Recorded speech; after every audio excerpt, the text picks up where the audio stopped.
to solve on differential and integral calculus. Now we have these two questions. X n raised 9 raised to the power x raised to the power 5 plus 3x raised to the power 7 plus 4x raised to the power 2. 9 raised to the power 5 plus 3x raised to the power 6 plus 4x raised to the power 2. We have both questions in differentiation and integration, and we are asked to solve for, we are asked to differentiate this one, and we are asked to integrate this one. Now, how do we go further with this? There are different ways. In solving differentiation is different from solving integration. So, in order for you to differentiate, you subtract 1 from the power and you multiply it by the number. You multiply it by the number and you subtract 1 from the power. Why? In order for integration, you add 1 to the power and you multiply it by the number and you add 1 to the power. That's how you do it. Now let's dive into it as fast as possible. Now what we are going to do now, just for easy calculation, just put minus 1, minus 1, minus 1. Then you come to integration and you put plus 1, plus 1, plus 1. Now, for you to solve easily. Now, we are going to remember, before we minus 1, we are going to use this one to multiply this one. Before you minus the 1. So 9 times 5, that's going to give us, I think, if 8 times 5 gives us 40, that is 9 times 5 gives us 40, I think 49. 9 times 5. If 8 times 5 is going to give us 40, 9 times 5, that's going to give us 45. Okay, that's 45. So it's going to be 45x raised to the power 5 minus 1, that's going to give us 4. I think that now we're going to do plus 6 minus 1. First of all, multiply 6 times 3. So 6 times 3, that's going to give us 18. So 18x, 6 minus 1, that's going to give us 5.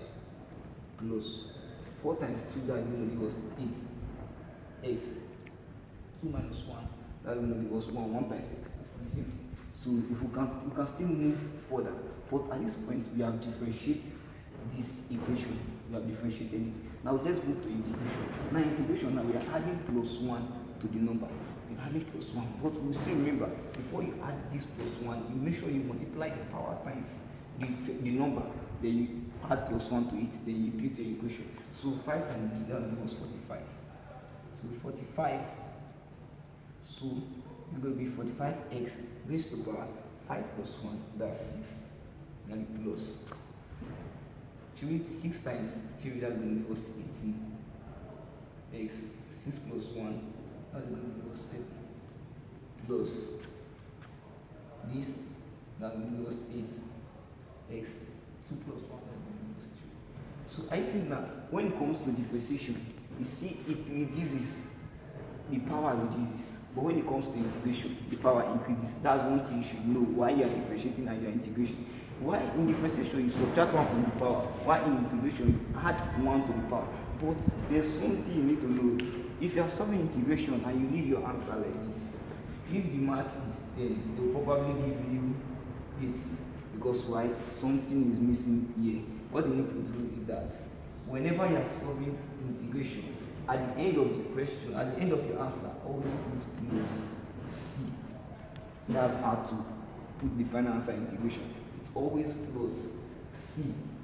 Yes, but in differentiation you can leave it like that. So that's how you can solve many differentiation questions, many integration questions, as many as possible. Once you know this principle and you know this principle about differentiation, you know it about integration, you can go further and solve a lot of many questions about integration and differentiation. So thank you for watching. Make sure you hit the subscribe button for more videos. Thank you.